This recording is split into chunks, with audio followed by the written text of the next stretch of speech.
بسم الله الرحمن الرحيم. الحمد لله رب العالمين،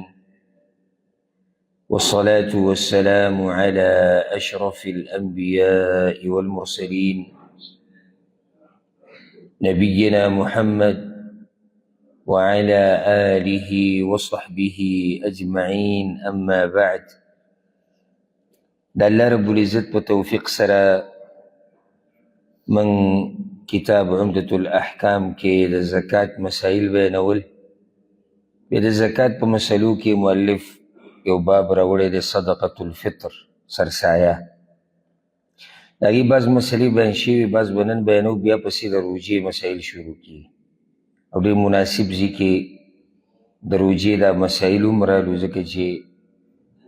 میاشت بعد انشاءالله رمضان به الله دې ورته موږ ورسوي او الله دې موږ ته راورسوي. نو موږ به کوشش کوو چې نن سبا او بل سبا دا 3 ورځې مسلسل د روژې مسایل او احکام بیان کړو، چې موږ د الله رب العزت د عبادت د روژه په داسې طریقه وکړو، په کومه طریقه چې الله زموږ نه غواړي، او انسان ځان ستړی کړي، کوشش کوي، عبادت کوي، مال لګوي، وخت ورکوي، بدن ستړی کوي، او الله دې نه کړي د هغې انجام راوځي چې هغه ته الله نه قبول کړی، نو خسر الدنیا والآخرة، دنیا او آخرت یې تاواني شو. او قرآن کې الله رب العزت د بعضو خلکو تذکره کړې ده، هل اتاک حدیث الغاشیه وجوه یومئذ خاشعه عاملة ناصبه. د قیامت په ورځ به بعض خلک داسي چې عمل به یې کړی خو ځان به یې ستړی کړی. نو زه چې دا ډېر بدبختی دي چې عمل یې کړی دی او بیا هسې ځان ستړی کړی دی. یو سړی دی بلکل عمل نه دی کړی، خو تباه دی، خو یو سړي عمل وکړو او سره د عمله تباه شو، دا ډېر لوی بدبخت دی. یو وجه دی چې انسان هغه عمل په داسې طریقه ونه کړي په کومه طریقه چې الله غواړي، هغه عمل بیا مردود شي. نو یو څو مسلې د فطراني او د سرسایي پاتې ده او پوره کړو، بیا به کتاب الصیام شروع کوو، د روژې مسایل. بعض مسلې ما ذکر کړي د سرسایي مبارکه، یو حدیث هم موږ ذکر کړی او دا خبره موږ ذکر کړې وه چې سرسایه به څومره ورکې. یو څو مسلې پاتې دي، هغه به نن انشاءالله بیانو. یو دا خبره یاده کړئ د سرسایي په مسلو کې ډېره اهمه، یعنی انسان سره به څه څومره مال به وي چې دی به سرسایه ورکوي. یو خو دا خبره موږ ذکر کړې چې سرسایه ورکول په هر مسلمان لازم دي، په نارینه، په زنانه، په بوډا، په ځوان، په ماشوم او په لوی. دا به څوک ورکوي؟ د ماشوم د طرف نه، زنانه د طرف نه، د یتیم د طرف نه، دا ټولې خبرې موږ ذکر کړي. خو دا مسله ډېره اهمه ده چې انسان سره به څومره مال وي، څه به وي چې دی به سرسایه ورکوي. نو دې کې د دلایلو په رڼا کې او راجح خبره هغه دا ده چې یو سړي سره د اختر د شپې او د ورځې، د اختر د شپې او د ورځې خرچ خوراکي د ده او د ده د بچو د دې نه که زیات ورسره وي نو په ده باندې فطرانه ورکول دي. لنډ دې دپاره نصاب نشته څنګه چې د زکات هغه دی چې تا سره به سره زر دومره، یا به سپین زر، یا به روپۍ، یا به سامانونه، یا پلانې شه پلانې شه، فصل او میوه کې نصاب نه، دلته دا نصابونه نشته. یو سړی دی د هغه سره د شپې، د اختر د شپې او د اختر د ورځې خوراک او خرچ شتي د ده او د هغه چا خرچ خوراک چې د ده په ذمه د هغوی خرچه ده، او د دې نه ورسره زیات دي، د شپې د ورځې د خرچ خوراک نه ورسره زیات دي، په ده باندې فطرانه شته. یو سړی به وایي چې لکه د یوې شپې او د ورځې نه زیات او په ده یو فطرانه شتي، دا مسله ګرانه نه ده، هېڅ ګرانه نه ده. فطرانه ده څومره چې موږ وایو چې ګرانه ده، لکه سره پاسه 2 کیلو ورکول، غنم، وربشې، وریجې، وسکي، دا څه شی دی چې اوس دې لپاره موږ دا حسابونه شروع کړو چې یاره دا خرچ خوراک دومره دی او پلانی شی دومره دی او علانې دومره دی، هېڅوک نه دي. نو چې دا حال یې کوم چې موږ ذکر کوو نو په ده باندې فطرانه بیا به فطرانه لازم ده. څوک چې دې دپاره نصابونه ذکر کوي چې د سره به د سرو زرو نصاب او د سپین زرو نصاب او څوک نور څه ذکر کوي د باندې څه دلیل نشته عامه خبره هغه دقه ده بس ښه دلته یو بله مسله ذهن ته راځي اوس کیدی شي یو غریب ته دومره فطرانه راجمع شي چې د ده سره د خرڅ خوراک نه زیات وي داسې هم کیدی شي لکه اوس یو سړی دی هېڅ ورسره هم نشتي غریب دی حقدار دی د دې چې توله فطرانه ورکړي توله سرسایه ورکړي هغه دی حقدار دی خو کله چې دا سحر شو د اختر ده او د فطرانې د ورکولو وخت شو نو ده چې وکتو د ده سره چې څه راجمع شوي دي هغه د ده او د ده د بچو د خرچ او خوراک نه زیات دي نو په ده باندې فطرانه ورکول دي دی به هم بیا فطرانه ورکوي ولې شتي ورسره چې شتي ورسره نو بیا به دی هم فطرانه ورکوي ښه بله مسله اوس یو سړی دی هغه دومره غریب دی چې صرف ورسره د اختر د شپې خرچ خوراک شتي بس نور ورسره څه نشته لږ څه زیات دی او په هغې کې دی د بعضو کسانو فطرانه ورکولی شي د ټولو نشي لکه یو سړی دی د هغه 5 بچي دي ښځه ده مور پلار دی او دی ده چې کله حساب ولګو د اختر د شپې او د ورځې خرچ خوراک د بچو د ده شتي خو زیات پې هم دي خو هغه زیات کې دی فطرانه د یو کس دو ورکولی شي زیاته نشي نو شروع به د چا نه کوي شروع به د ځان نه کوي بیا به دی د هغه ترتیب باندې د هغه چا فطرانه ورکوي د چا چې د ده په ذمه خرچ خوراک دی پوه شوی پېږم حدیث کې راځي ابدأ بنفسک شروع د خپل ځان نه وکړه ثم بمن تعول حالانکه دا حدیث دې مسلې دپاره نه خو دا قانون دی دا مسله په اصل کې د حدیث ګوره د خرچې دپاره دی درته یو فایده ذکر کړه رسول صلی شروع د خپل ځان نه وکړه ته ډېر لایق یې دا څه چې دي ګټلي دي چې ته یې ول وخورې بعضو ځان د مرۍ نه نیولی ځان پې تباه و برباد کړي او د ده پکې د غریب پکې د ښایسته جوړې نصیب نه وي نه د ښایسته پیزار د سپا لباس د دې پکې نصیب نه بچي کته صحیح ده بچو له به منډه ووهو خو داسې نه چې خپل چون پکې تباه و برباد کړو دا بچي به سبا له لوی شي او بیا به ځان له خپلې منډې وهي ما ورته قبر کې پراته وي خاورو ډیري لاندې سړی ځان د مرۍ نه هم نه نیسي زما د دې بدن ټول نه زیات حق دی په ما باندې چې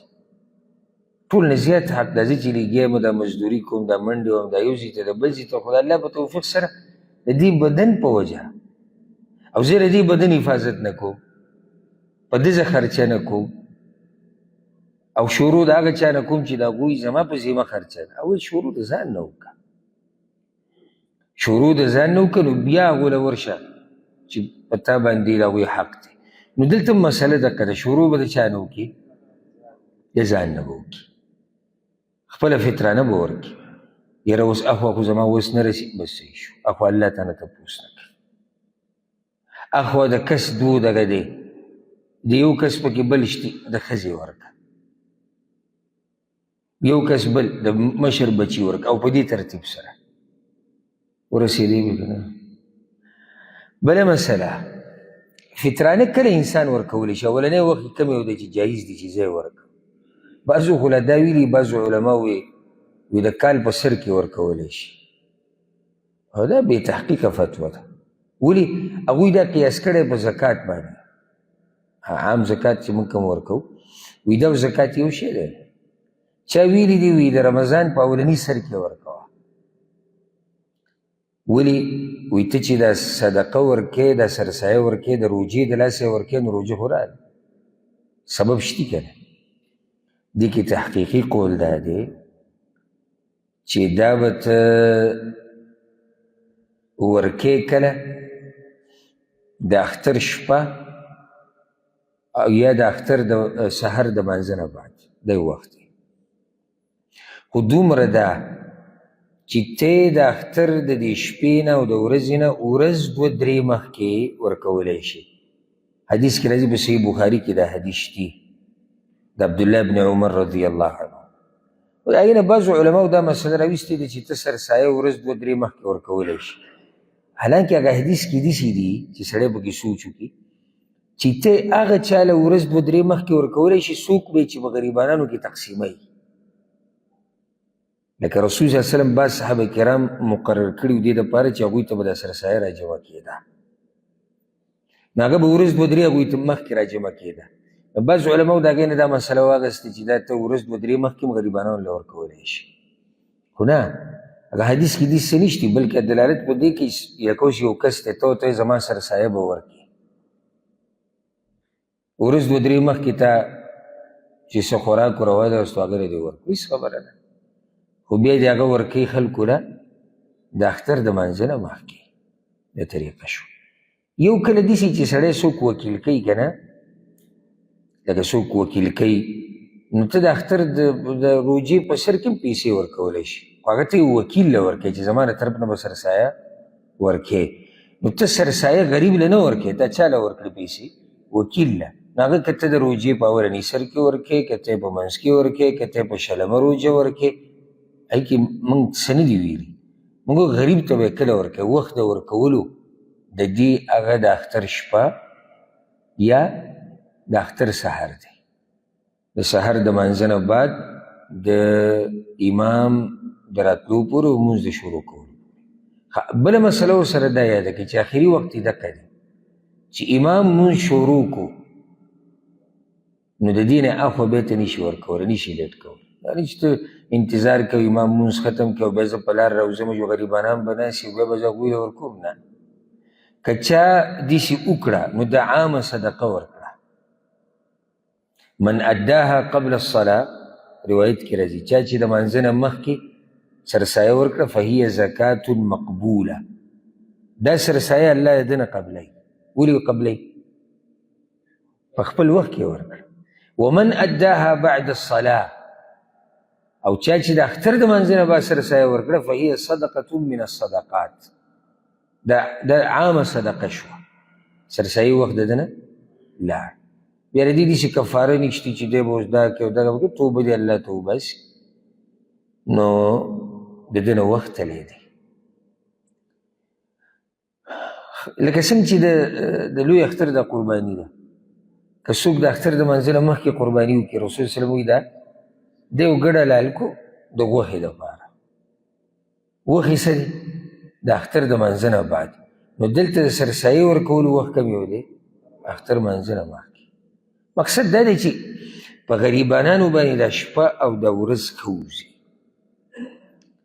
نو ځکه الله رب العزت دې ته دغه وخت مقرر کړی، شریعت دا وخت مقرر کړی. ته بیا وروسته ورکې، که چېرته داسې وایي چې په دویم اختر یې ورکه، په درېیم یې ورکه، نو خو هغه مقصد حاصل نه شو. شریعت دا غواړي چې دا غریبانان دا بېوسه خلک د دې مالدارو سره یا د چا چې ګزاره کېږي د هغوی سره په خوشحالیانو کې شریک شي. اختر شپه دا ستا کور کې پخلی کېږي، یو شی کېږي، اختر سحر دی یو شی بل شی، نو چې د غریبانانو هغه چولم بلی شي، هغوی ته هم څه نه څه خوشحالیانې ورسي. یو حدیث دی کې بل راوړی دی باب کې د ابو سعید الخدري رضی الله عنه وی كنا نعطيها في زمان النبي صلی الله علیه وسلم، موږ به د رسول صلی الله علیه وسلم په زمانه کې سرسایه ورکوله صاعا من طعام، یو صاع د خوراک نه. د ټکي ته غوږ کېږي، یو صاع خوراک نه. صاع موږ ویلو چې تقریبا په باندې 2 کیلو 40 ګرامه، ځکه احتیاطاً علما وایي 3 کیلو، 3 که هېڅ خبره نه. نو دا به موږ خوراک ورکو. او صاعا من تمر، یا به موږ یو صاع کجورې ورکولې سرسایه. او صاعا من شعیر، یا به موږ یو صاع غنم ورکولې. او صاعا من اقط، یا به موږ او صاعا من شعیر، یا به موږ یو صاع وربشې ورکولې. او صاعا من اقط، یا به موږ یو صاع پنیر ورکو. او صاعا من زبیب، یو صاع به موږ وسکې ورکولې. فلما جاء معاویه رضی الله عنه، کله چې د معاویه وخت راغی رضی الله عنه، هغه مشر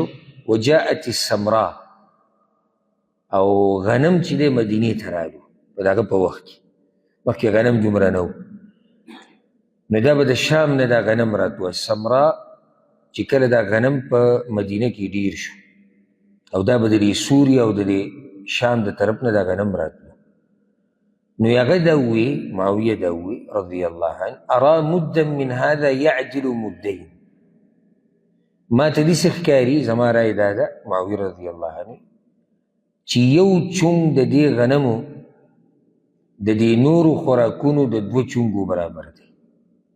موږ یو ساعه کې څو چونګی 4 چونګی نو دی وایي چې یو چونګ لکه دا نور خوراک چې 2 چونګه ورکړي یا 2 لپې به ووایو یوه لپه داسې ده لکه تا چې 2 لپې ورکړي نو معنی دا شوه د هغه رای دا وه او فتوه یې دا وه چې غنم چې ورکې نو غنم به نیم ساع ورکې یعنې څه د پاسه کیلو نو څه د پاسه کیلو چې تا غنم ورکړو لکه تا چې وربشې لکه تا چې کجوره لکه تا چې وسکې لکه تا چې پنیر ورکړو څه د پاسه 2 کیلو قال ابو سعيد رضي الله عنه اما انا هر چې زیمه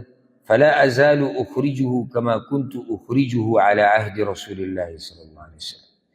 زه خو هغه شان سرسایه ورکوم کومه چې ما د رسول صلی الله علیه وسلم په زمانه کې ورکوله او هغه 4 لپې زه 4 لپې ورکوم 2 لپې نه که غنم وي غنم زه 4 لپې ورکوم او دې روایت کې ډېرې مسلې دي خو د ټولو نه اهمه مسلې چې هغې دپاره دا حدیث راوړی دی چې سرسایه به د څه نه ورکې نو سرسایه به د هغه خوراک نه ورکې چې د دغه معاشرې او د دغه خلکو خوراک نو همدغه تحقیقي خبره ده لکه دلته چې د حدیث کې د کوم خوراکونه ذکر شوي ده د هغه زمانه کې دغه خلکو خوراکونه نو غوره دا دی چې ته دې کې ورکړې دا کوم چې د حدیث کې ذکر شو که دې کې نه نو بیا بل که څه خوراک یې د هغوی هغه هم ورکولی شي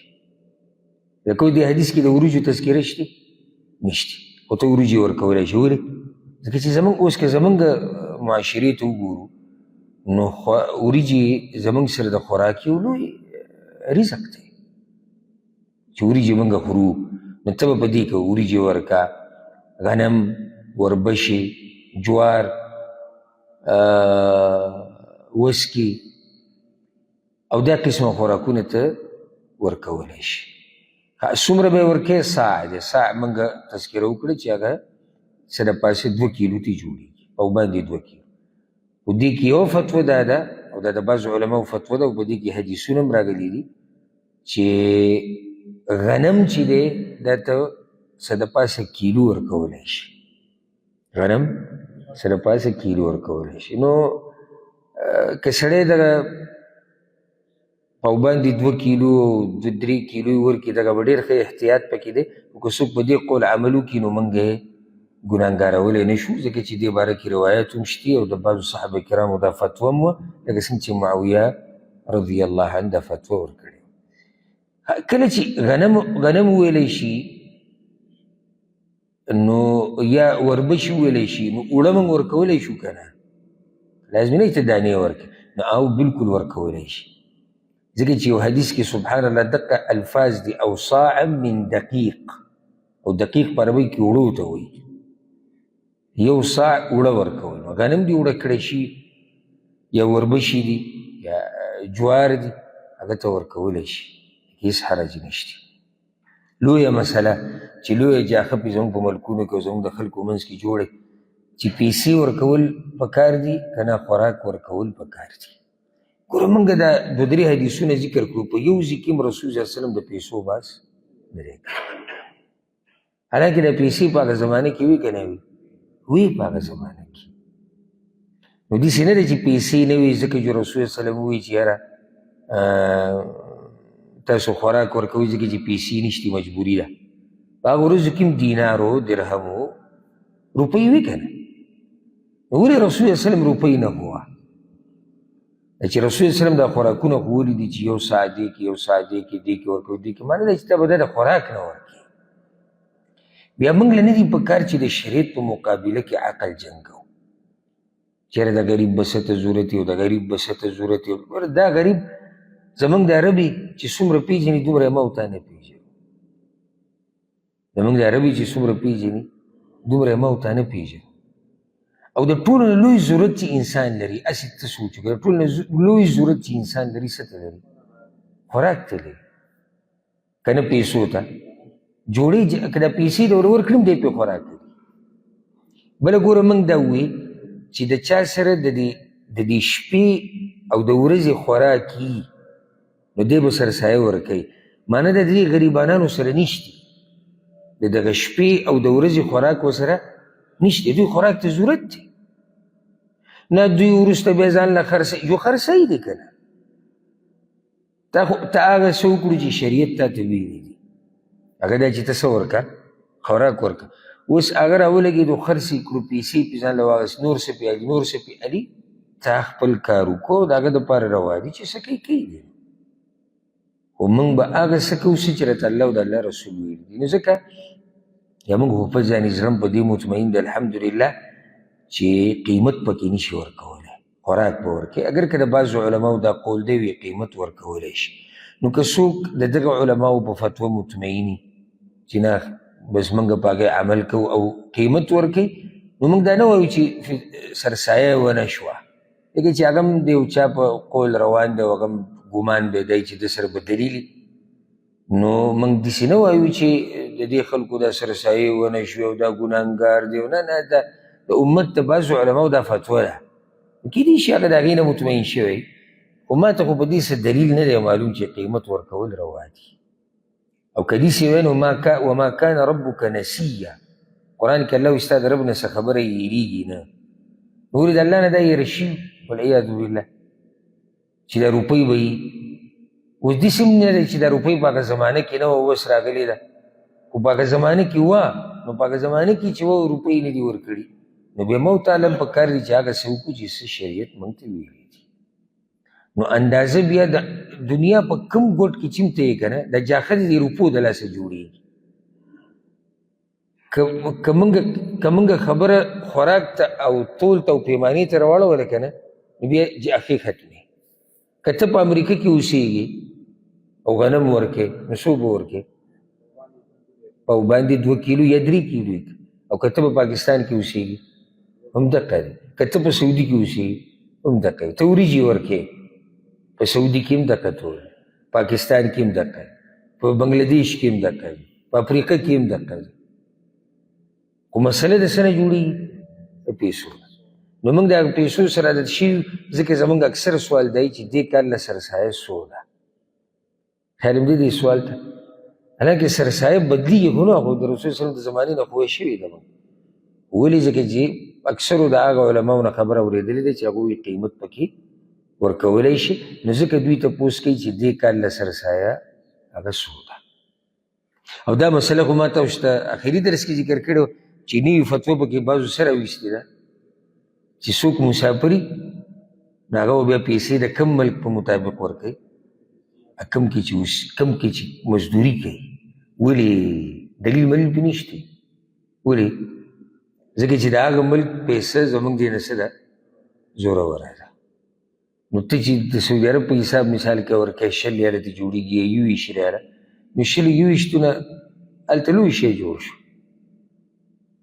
بل دا چې بعض پکې بیا کشۍ هم دې طرف ته وایي چې سرسایه به چاله ورکوې، بس دقه مولوي صاحب له به یې ورکوې او که سرمني او که سرسایه او دی ورته ناسته به دی ته به کشۍ به وایي عجیبه. ته به په ډالرو کې ورکوې. ولې؟ ځکه چې ته پیسې په ډالرو کې ګټې. زه لا په دې فلسفه د اوسه پورې نه یم پوه شوی. نه دا مسله پخوانو علماو بیان کړې ده، نه اوسني چې کوم علما دي، علما کوم پوه دي په قرآن باندې، نه صحابه کرامو نه تابعین. خو دې کې مسله ټوله دا ده چې کله ته ډالرو ته پیسه واړې نو بیا پیسې ډېرېږي، ریال ته واړه پیسې ډېرېږي، درهم ته واړه پیسې ډېرېږي، په روپو کې چې ورکوې بیا کمېږي. نو ځکه یې دا وو. او لا بیا دې فرق ته پکې ګوره، د بچو لکه د بالغانو نه، د بچو خیال هم دی. دا لکه داسې مثال دی لکه یو سړی دا ووایي دروغ وایي، او دروغو دپاره دا وایي چې دې فلانی باندې ما دومره مال لګولی دی یا ما وله ورکړی دی 200 کم 2 لاکه 200 کم نو 2 لاکه دې ولې نه دا کولی چې 200 کم 2 لاکه چې یعنې مسله لکه مزیداره خو ښکاري که 943 داسې هغه خطرناک نمبر به ووایي چې سړی وایي بیا خو به کیسه رښتیا 943 که دروغ وایي ده به 0 ویلی وی که دروغ وایي ده به 900 ویلی خو هغه وایي چې 943 دا دې مسله کې د مسالې اچولو دپاره نو یو خو دا چې ته به زکات ورکې سرسایه زکات مراد سرسایه ده دا هم یو قسم زکات دی ته به سرسایه ورکې د هغه روپو په مطابق چې کوم ملک کې ته دغه روپۍ ګټې دغه روپو په اندازه یو خو دا مسله عجیبه ده نو بیا ورسره دا چې خپله او د خپلې ښځې یا د بالغ بچي هغه هېڅ خبره نه ده هغه به تا که روپو کې ورکې خو د بچو کوم چې واړه دي دا مسله تاسو اورېدلې که نه اورېدلې دا خو څو کال نه چلېږي اورېدلې نه عمل هم خو بلا نه دی کړی خو صرف د بچو کوم چې واړه دي هسې ما سوچ کوو دې ته چې دې فرق کې به څه حکمت دي چې بچو او ښځه الله اعلم دا بچي ډېري بچي صحیح او بالغان لږي یعنې که زه اوس سرسایه ورکوم خپله او د ښځې یو خو کس 2-3 شو خو بچي بیا صحیح هغه ډېرې نو هلته بیا پیسې ډېرې لګي او دلته چې دی نو د کس دومره پیسې خو نه وي څومره چې دغه ډېر بیا هم زه دا وایم که چا د دې څه دلیل لا پیدا کړو نو ما ته دې بیا ووایي ما دې بیا پوه کړي زه به دې ټولو خبرو نه رجوع کوم او د هغه به شکریه ادا کوم چې تا موږ په دې نوي مسله پوه کړو والله اعلم ښه اخرنۍ مسله د سرسایي په مسایلو کې هغه دا چې فطرانه به ورکو چاله دا همه مسله ده فطرانه چاله ورکول ګوره د فطرانې د ورکولو صرف یو ځای دی غریب لکه اوس ګوره زکات کې موږ وایو که نه څوک چې دا زکات را جمع کوي هغوی له هم ورکولی شي یو سړي باندې قرضه ده غارمین هغوی له هم ورکولی شي مجاهدینو له هم ورکولی شي وابن السبیل مسافر له هم ورکولی شي زکات مسله ده هغه واجب زکات چې کوم ته ورکړي فرض دلته مسله د سرسایي ده دا به صرف چاله ورکړي دا به غریبانو الله ورکړي همدقه د محققین علماو تحقیقي فتوا هم دا ده دا به صرف او صرف غریب له به ورکړي نو بیا زموږ یو څو غلطیانې دي په دې باب کې که موږ روپۍ ورکوو او که موږ خوراک ورکوو زه مسله دواړو بیانوم سړی روپۍ ورکوي او سړی خوراک ورکوي د دواړو دپاره دا خبره ده چې ته به یې غریب له ورکوي نو که ته یو داسې ملک کې اوسېږي پردي ملک کې او تا ته غریبانان نه دي معلوم نو ته بیا دا خپل ملک ته لیږلی شي هلته څوک وکیل کولی شي چې زما دا پکې ورکړي دا جایز دي د ضرورت په وخت کې ضرورت څه دی چې یا تا ته غریبانان نه دي معلوم یا کوم ځای کې چې ته یې هلته غریبانان دومره نه دي څومره چې هغه ځای کې دي چې ته دغه ځي دغه علاقې نو اکثر زموږ دا مسافر کوي هم داسې د سرسایې پیسې ولیږي چېرته ملک ته وي هلته یې ورکوي نو یو خو دا کار روا دی دویمه خبره هغه دا ده چې معلومات به یې کوي چې غریب دی که نه ځکه چې اوس حالات داسې جوړ شوي دي چې بعضو دا سوال کول دا د هغوی کسب جوړ شوی دی دومره مالداره پکې دي چې ته به ورته حیران شي د هغوی دا کار کسب دی والعیاذ بالله او د دې بیا ځان له یو خوني الله دې ترې موږ ساتي د دې به یو خوني لکه اوس ته سهار ووتې دلته لاړې ډیوټۍ له سهار په توره تیاره لاړې او د شپې په توره تیاره لاړې او تا وګټلې 1.5 او 200 یې که 200 ریاله دې وګټلې او هغه چې هغه وویل الله مو بخه راکوي یا لارو کوڅو کې ګرځېدو هغه 300-400 ګټي. نو دی بیا دې سره عادت شي، ځکه به ته پکې وینې بعض دروغجن، ټول زه نه یادوم، بعض دروغجن چې دا د هغوی کسب دی، ځوان سړی او بس جومات کې به ودرېږي او جړاګانې به شروع کړي. څوک وایي زما نه بټوه ورکه شوې ده، څوک وایي دا یو سیسټم پکې هم راوتی دی، خیال هم کړی ته سجدې کې ودرېږې تا پسې به راشي هغه زه روان ومه د دوبۍ نه را روان ومه عمرې له، په لاره کې رانه بټوه ورکه شوې. نو که ته داسې کار وکړې چې زما دې ګاډي ته پېټرول واچي او ما له دومره خرچه راکړي چې زه پرې دا عمره وکړم، نو چې تا سره مسله تا ته دا کوم ځای کې راغلی وه، ته دېس ته راورسېدې څنګه، دا ټول د دوی دروغ دی، لوبه ده. او ښځه به ورسره ناسته وي، بچي به ورسره وي چې خلک را باندې زړه وسېږي. دا مې یو ټرینډ نن سبا هغه ټکی استعمالي، دا مې یو ټرینډ دی د دوی. زه وړوکی ومه د سکول نه یو پیر رالم، والد صاحب سره الله دې وبخښي، الله یې هغه قبر د جنت باغچه وګرځوي. نو موږ چې دې ګاډي نه راکوز شو نو اوس یو پنجابی راغی، ښه مزېدار لباس یې اچولی دی او عربی لباس یې اچولی دی او ښځه ورسره هم ده، دوه بچي دي ګاډي کې، ښه مزېدار موټر دی. حاجي صاحب حاجي صاحب او رامنډې وهلې. هغو ته یې څه مسله ده، وی د دوبۍ نه را روان وو، لکه دوبۍ دا ټکي دوی یادوي او لاره کې هر څه تلي راغلي دي. نو اوس دغه واړه را سره هم دي، که ته څه کولی شي. هغه وایي زه یو کار اوس کولی شم، دلته زما کور دی او زما سره هم ښځه او بچي دلته دي، غاړې ته که راځه د ماسپښین ډوډۍ به وخورو ښه مزېدار، بیا به وده شي، دمه به وکړي، ځکه چې ته چې دومره راغلی او هر څه دې ورک شوي، ته ستړی شوی، ته به دمه وکړو. دی دغه صحیح وي، مازدیګر به بیا ښه مزېدار چای مې وڅښو، جو بیا ته زه مخکې خپل کار به کوې، زه دغه کولی شم. نه الله چې ولاړ ګاډي ته ووت چې ضرورت وي، نو دا خو لوی ضرورت دی. زه به روټۍ هم وخورم، زه به دمه م وکړم، زه به پکې چای م وڅښم، زه به خوب وکړم، خو هغه دروغجن و. الله چې ځان سره یې بنګ بنګ وکړو روان شو. نو دا اوس کسب والا دي او د دې ظالمانو د لاسه کله انسان هغه کس لمسه ورنکړي چې هغه حقدار وي. په جومات کې به ودرېږي پرې په ژړا به شي،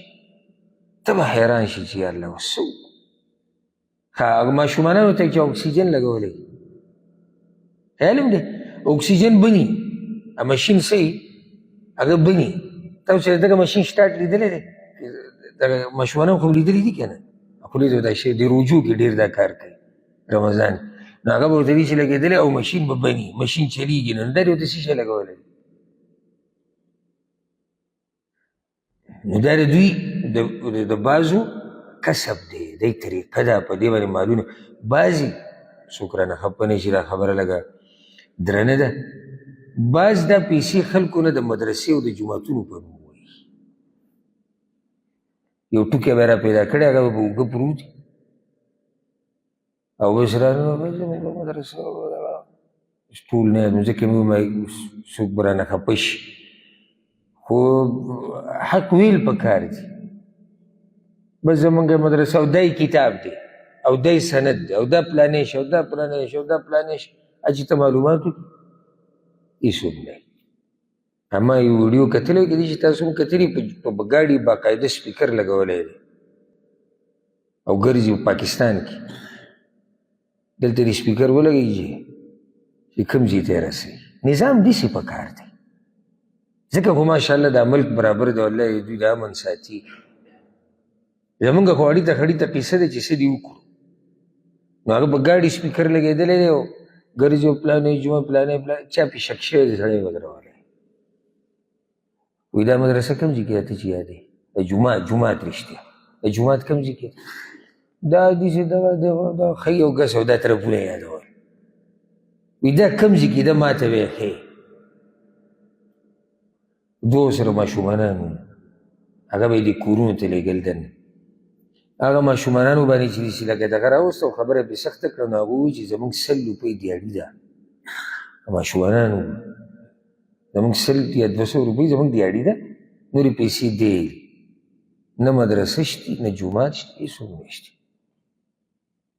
نو بیا دا کس تپوس وکړو دا د مانځه باره کې دې څه تپوس وکړو چې د قنوت دا دوا ورته ووایي که کومه وي دا پکې ووایه مولوي صاحب تاسو خو جومات هم شروع کړی قنوت هغه دعا ورنه ورکړی خو حلیه یې داسې مزېداره برابر کړې وه داسې مزېداره چې زه یم چې څومره خلک به تباه کړي او بیا دې بعضو له پکې خبرې ورځي تا به په جړا کې ښه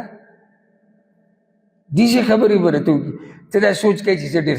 ډېر پوه سړی یم او زه ډېر هوښیار او ما څوک نشي دوکه کولی په داسې اندازه به راته خبره وکړي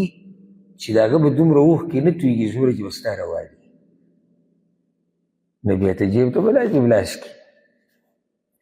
یو کس قصه کوله ګره چې د چا ور ترغیب ورکړی دی چې مجلس کې خلک ناست لګیو نو ده خلک بیا به جذبه کې شوي دي جو چې څه جیبونو کې هغه خلکو راچولي دي که نه بیا کس پسې وي ګرځي دا راته کوم ځای کې چې قصه راغلې وه هلته دغه کلیوالې راته وي نو بیا په کس پسې ګرځېدو ځکه چې یو راپسې راغی هغه به خپل شناختي کارت څه ته ویشته و بازار کې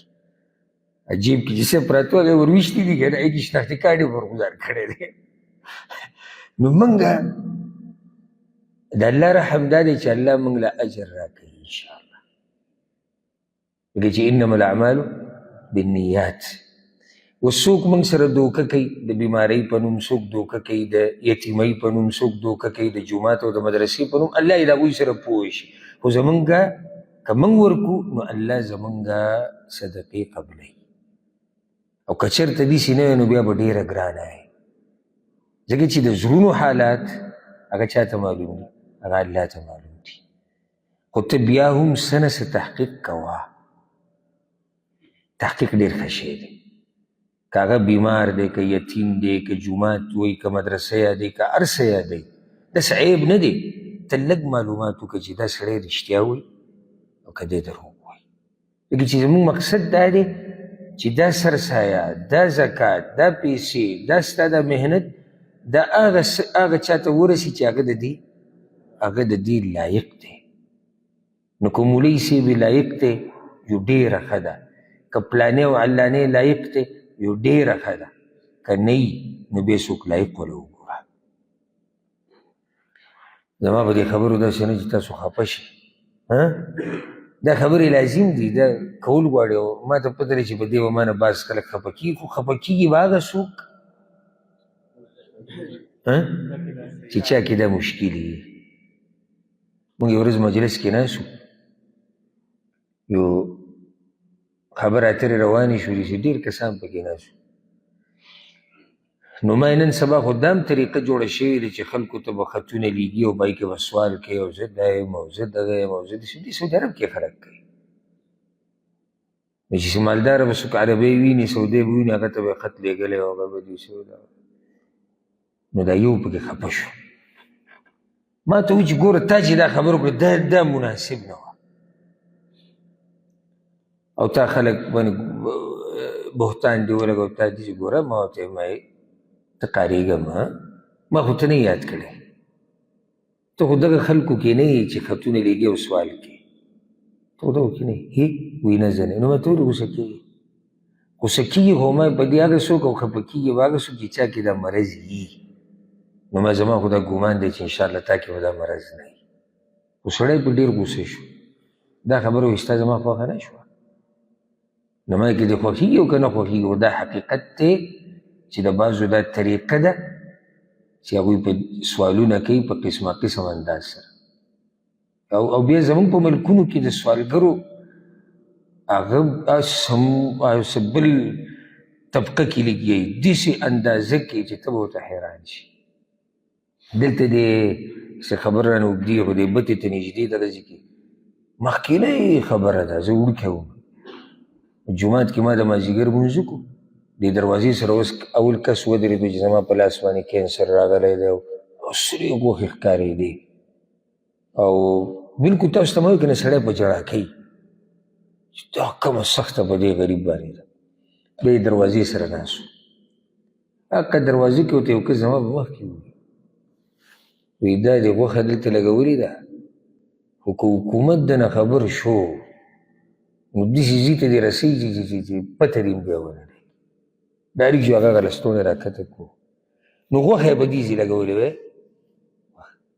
او بل عجیبه دا دی چې ستا کینسر دغه کوم ځای چې خراب دی د ټول لاس نه پټۍ تاو ده او کوم ځای ښکاره دی او کوم ځای خراب دی زمونږ ته چې عقل بند شي مونږ الله ته وګوره د لاس ته د خپې ته د دغه ته نو په داسې طریقه به دنه پیسې واخلي چې ته به څه شي ته به حیران شي او دا هم غله دي دا څه دي دا هم غله دي مونږ غل صرف چا ته وایو چې جیب دنه ووایي مونږ غل هغه ته وایو غل دا هم دی د غلو اقسام دي یو غل دا دی چې خلک دوکه کوي او دروغ ورته وایي نو مقصد زما د خبرې دی چې سرسایه د هغې حقدارو ته ورسوه څوک چې د دې لایق دی ته پېژنې کلي کې یو کورنۍ ده غریبه ده هغوی له یې ورکړه ستا په خپلوانو کې ګورې او موږ دویمه غلطي دا کوو چې موږ د خپلوانو نه واورو دا هم ګورې زموږ غلطي ده خیال هم دی لکه اوس تا ته خپل دی نږدې تا ته معلوم دی چې غریب دی ته دا سرسایه دله ولې نه ورکې د خپل له ولې نه ورکې نو دی به ګرځي را ګرځي پردی څوک به ګوري هغه له به یې ورکوي ته چې د خپل له ورکې نو دوه اجره در الله درکوي یو د خپلولي وپالله او دویم هغه د سرسایې اجر به درم الله درکوي پوه پې شوئ که نه ښه د یو څو منټه پاتې دي د دې نه بعد مؤلف رحمه الله وی کتاب الصیام الصیام په عربۍ کې څه ته وایي روجې ته وایي د روجې مسایل به بیانوي موږ به کوشش کوو انشاءالله دا سرسري بعض یو څو خبرې به اوس د لږ وخت کې وکړو او بیا مسایل د روجې او دا ډېر اهم درسونه دي کوشش کوئ چې دې ته حاضري وکړئ واورئ سبا او بل سبا انشاءالله دغه مسلې به موږ بیانو د روجې دا چې روجه په صحیح طریقې سره ونیول شي کتاب الصیام عربۍ کې الصیام الصوم دا روجې ته وایي او د عربۍ په لغت کې د دې معنی د الامساک بندول صوم څه ته وایي بندولو ته لکه د مریم د عیسی علیه السلام د مور چې کله دا زوی وشو نو هغه غریب حیران و چې زه به دې قوم ته څه جواب ورکړو الله ورته طریقه وښو چې ته به خبرې نه کړې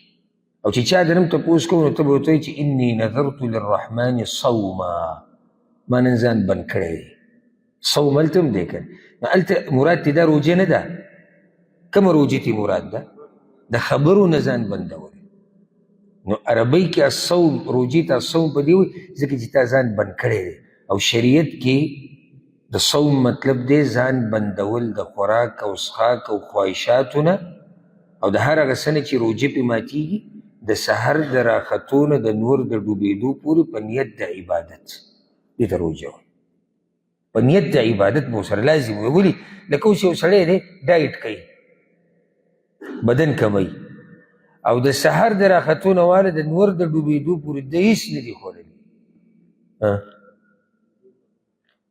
روجې نه ولې نیت یې نشته اهم مسله هغه د نیت یو سړی د مخ لاس بلکل وینځل لکه څنګه چې موږ اودس چاردام کېږو ولې لکه ګرمي ده یاره چې را بدن مې لګیا شي د ده اودس وشو ولې نه دی شی نیت د عبادت نه و یو سړي غسل وکړو ویې لمبل هسې د صفایي دپاره یا مزې اخیستې سویمینګ پول نه او د سیند نه نو بس بل ورته ووایي چې صحیح شو ستا د جنابت غسل هغه صحیح دی وشو ولې نه شي نیت د عبادت نه او داسې بسې بیا ځه نو ځکه موږ پکې ووایي چې ځان بندول دي د خوراک او څښاک نه او د شهوت پوره کولو نه خو په نیت د څه په نیت د عبادت روجه ډېر لوی عبادت دی ډېر لوی د دې دومره فضایل دي که نه چې تاسو به ورته حیران شئ خو زه درته صرف یو څو ذکر کوم بس حدیث کې راځي د معاذ بن جبل رضی الله عنه روایت دی رسول صلی الله علیه وسلم ورته یو ورځ وی الا ادلک ابواب الخیر معاذ وی د خیر دروازې راته ونه ښې د خیر دروازې هغه ته بله یا رسول الله، یا رسول الله ولې نه راته وښایه؟ وی الصوم جنه، اوله یې ورته روژه ووایه. الصوم جنه، روژه ډال دی، ډال ډال هغه اوسپنه چې په جنګونو کې به پوښه نیوی کېده مخې ته چې د ګزار نه د بل د ګزار نه پې ځان وساتي. نو روژه څنګه ډال دی؟ په دې سره ته ځان بچ کې د الله د عذاب. او زه یو خبر به ته وکړم، زمونږ پښتانه ډېر تکړه دي د روژې په دې مسله کې، خو اکثر ګورې د روژو د مسلو او د احکامو نه خبر نه دي. صرف تکړه په څه کې دي؟ نیوو کې. روژې نیولې ده، لکه بیماري تاله الله اجازت درکړې ده، اوس یې ماته که نه یې ماته. زمونږ هغه سپین الله دې د هغوی نه قبوله کړي. زمونږ هغه سپین ږیری به پروت وي، شوګر به وي، بلډ پریشر به وي، ډاکټر ورته وایي ګردې دې خرابې دي، ته به روژې نه نیسي، خو دی بیا هم روژې نیسي. نو الله دې ته قبوله کړي. خو لکه دې شوق ته وګوره، څومره شوق دی. مشکل صرف دې کې دی چې موږ بیا اکثر په دې پوهه نه یو چې دا روژه موږ ولې نیسو. دې کې څه حکمت دی؟ ولې زه دا عبادت کوم؟ الله زما نه څه غواړي؟ اصل مقصدي خبره هغه دا ده. دا روژې چې موږ نیسو د دې فضیلت یو دا دی چې په دې سره ته ځان بچ کې د څه نه؟ ځان بچ کې د عذاب نه. ځکه یو حدیث کې راځي الصیام جنه وحصن حصین من النار. دا داسې ډال دی او داسې لکه ته چې ځان د اور او خپل منځ کې یو مضبوط دیوال ووایې، په دې سره الله تعالی داسې بچ کوي. ها روژې چې دي په دې کې الله رب العزت لوی خیر اچولی دی. یو خیر په دې کې هغه دا دی چې انسان کې پرهیزګاري راځي. لعلکم تتقون، الله قرآن کوي روژې په تاسو الله پرهیز کړي دي. ولې؟ چې تاسو کې تقوا راشي. حدیث کې راځي سبحان الله، رسول الله صلی الله علیه وسلم وایي، صحیح بخاري کې دا حدیث دی، من صام یوما فی سبیل الله، چا چې یو ورځ روژه ونیوه خو د الله دپاره، بعد الله وجهه عن النار 70 خریفا، الله به د دا مخ د جهنم نه او دی به د جهنم نه دومره لرې کړي لکه د 80 کالو په اندازه باندې. دا صرف یو ورځ چې ته روژه ونیسي. او ځکه رسول الله صلی الله علیه وسلم ابو امامه رضی الله عنه ته ویلو، دا یو صحابي راغی په رسول الله صلی الله علیه وسلم پسې، یا رسول الله، ناشنا خبره ورته وکړه، یا رسول الله داسې څه راته وښایه چې په هغې سره الله رب العزت ماله فایده راکړي او نفع راکړي. رسول الله صلی الله علیه وسلم ورته علیک بالصوم فانه لا مثل له. که خیر او فایده غواړې که نه، نو روژې نیسه، د دې په شان عبادت بل نشته. امام نسائی دا روایت راوړی دی، د دې په شان بل عبادت نشته. او حدیث کې داسې راځي، رسول الله صلی الله علیه وسلم وایي د سهل بن سعد رضی الله عنه روایت دی، په صحیح بخاري کې دی، صحیح مسلم کې هم دی، ان فی الجنة بابا یقال له الریان. په جنت کې یو دروازه ده او د هغه دروازې نوم دی الریان. د جنت ډېرې دروازې دي، یو نه ده، او د هر یو بې ځان له نوم دی. یو پکې دی، یو دروازه پکې دی، د هغې نوم دی الریان. يدخل منه الصائمون يوم القيامة. په دې دروازه به صرف روژتیان هغه ننوځي. لا يدخل منه احد غیره، د دوی نه علاوه پرې نور څوک نشي ننوتی. وایي داسې به ویلی کېږي اين الصائمون، چې شو هغه روژې چې نیولې، نو دوی به پاسي چې هغه منګه یو، نو دوی ته وویلی شي په دې دروازه ننوځي. چې کله دوی په دې دروازه ننوتو، بیا به دا دروازه بنده شي، نور څوک به پرې نشي ورننوتی. خاص دروازه په جنت کې په دې نوم ده، دلالت کوي چې دا عبادت معمولی عبادت نه دی، لوی عبادت دی. یو حدیث کې راځي، ډېر خوندور حدیث دی، امام مسلم راوړی، امام بخاري په ادب مفرد کې راوړی، د ابو هريره رضی الله عنه. رسول الله صلی الله علیه وسلم یو ورځ دې ملګرو نه تپوس وکړو، من اصبح اليوم منکم صائما، تاسو کې نن روژې چا نیولې دي؟ چا روژې نیولې ده؟ ابو بکر صدیق پاسې وایي زما روژه ده. فمن اتبع منکم اليوم جنازه، نن تاسو کې د جنازې سره څوک تللی و؟ ابو بکر صدیق پاسې وایي زه تللی وم.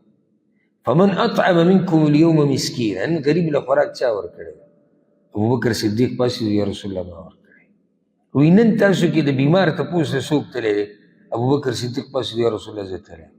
رسول الله صلی الله علیه وسلم وایي دا کارونه چې په چا کې راجمع شي هغه به جنت ته ننوځي. نو روژه په دغې کې ده، په دې سره الله رب العزت ستا ګناهونه ریجوي، تاله جنت درکوي. دومره دا عبادت د الله خوښ دی. حدیث کې راځي رسول صلی الله علیه وسلم وی الله وی کل عمل ابن آدم له الا الصيام فانه لي وانا اجزي به. د آدم بچی چې هر عمل کوي د هغه دپاره دی، سوای د روژې نه چې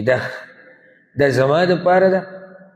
او زه به د دې اجر ورکوم. هغه اجر یې ونه خو اجازه دی. کم عبادت اجر چې الله رب العزت پټ کړي او دا درته وایي چې دې اجر به زه ورکوم، پوه شي چې لوی اجر به میلاویږي. ولې دا خبره وکړه الله رب العزت؟ یعنې د نور عبادتونه موږ ټول د الله دپاره کوو.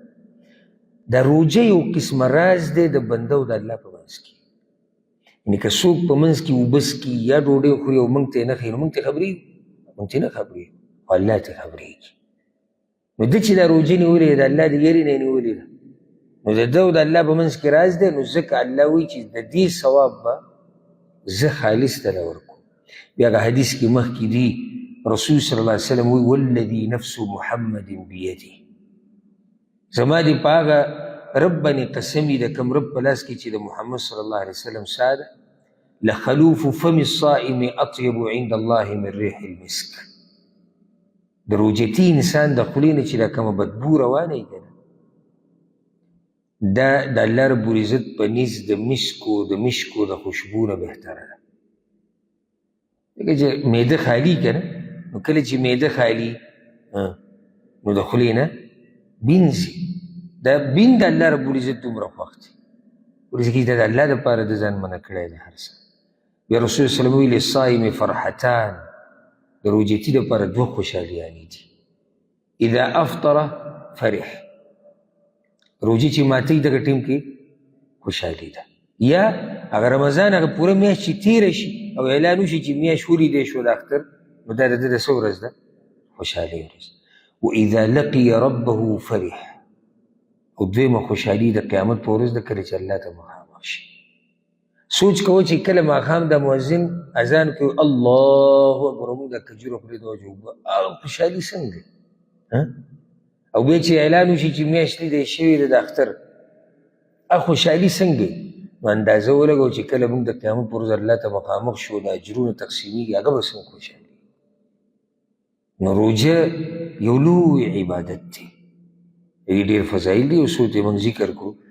انشاءالله سبا او بل سبا به موږ د روژې احکام بیانو او کوشش کوو چې دغه درسونه ته بیا حاضر شي او واورئ. الله رب العزت چې رمضان موږ ته راورسوي، الله یو ته موږ ورسوي، او الله دې زموږ نه هر عبادت قبول کړي. هذا والله اعلم وصلى الله وسلم على نبينا محمد.